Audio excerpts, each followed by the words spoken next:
Alright, salutations gamers, welcome back to another daily visit with Banshee. We're going to go over what he has, what I recommend you pick up. He's got some few good things today that I wanted to recommend to you guys. It is the last week before Season of the Deep, so anything rare that he sells, I'm always going to recommend you guys pick up. We're just going to jump right into it. Make sure to leave a like and subscribe, I appreciate all of you, and let's see what he's got.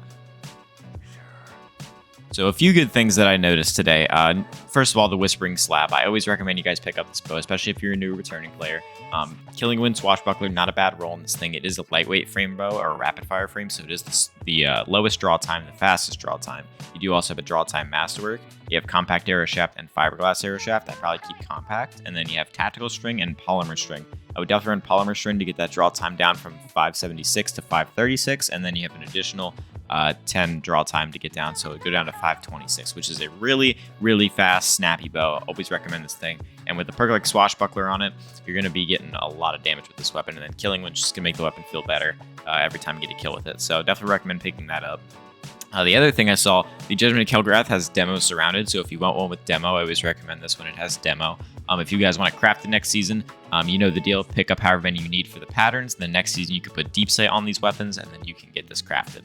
The legal action has Killing Wind and Wellspring, which is also pretty good. It's not a god roll any means of the sense, but you do have Hammerforge and Smallbore, which is two of the best barrels for this weapon. And then you have Alloy Mag and Flared Magwell. I'd most definitely run Flared Magwell. And then Killing Wind once again to give you additional mobility and weapon range and handling after you get a kill. And then Wellspring to give you ability energy on those kills. So this is actually a pretty solid legal action. It is a 340 RPM, which is the slowest rate of fire pulse, which is really good for PvP. This is kind of a rare one and a hard one to get a good roll on, so I always recommend you guys pick this up if there's like a decent or good roll on this thing, and this is a pretty decent roll, so I always recommend you guys pick this up. And then he also has the 7 SERAPH SL2. This is the sidearm from Season of the Worthy. It does have Demolitionist on it, my favorite. It is void. I'm not sure what the seasonal mods for next season are going to be, but if you guys want a really good sidearm, I absolutely love this thing. It does also have Elemental Capacitor, which kind of a sleeper perk, but honestly, it is not the worst. Depending on your subclass, you'll get an additional stat boost. Solar is reload speed, Arc is handling, Void is stability, Stasis is a recoil and increases your movement speed by ADS, and then Strand is airborne effectiveness. So, you know, you get a little boost to a certain stat for which subclass you're running, which is always pretty good. You also have Full Bore and Hammerforge. I definitely keep Full Bore for that range. This thing already has good stability with steady rounds, and you do also have Alloy Mag, and then you have a range of Masterwork. So you're going to have a pretty solid sidearm here. That's going to do it for the daily weapons, and I recommend you guys pick up the class-specific swords. If you want the good versions or the crafted versions of these class-specific swords, you can go get them from the Helm. The Imperial Engrams do sell them.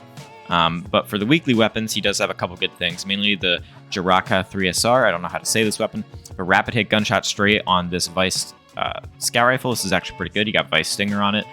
Rapid hit, you know, temporarily increases your stability and reload speed for hitting precision shots, and then gunshot straight will increase your body shot damage. So you're going to be getting a buff no matter, as long as you're hitting an enemy, you're going to get a buff, which is pretty good. You also have Appended Mag and Flared Magwell. I'd most definitely run Flared Magwell, and then you have Full Bore and Small Bore.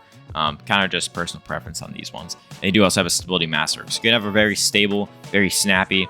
You're going to get damage buffs or just buffs in general from hitting an enemy regardless. Then you also have Vice Stinger. So this is a really good scout rifle. Definitely if you're a new or returning player, highly recommend picking this thing up.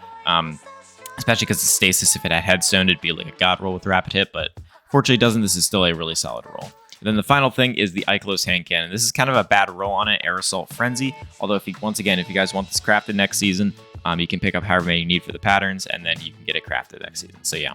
That's going to do it for the video today, guys. Hope you enjoyed. Make sure to leave a like and subscribe. I appreciate all of you. And yeah, have a great rest of your day, guys. All right.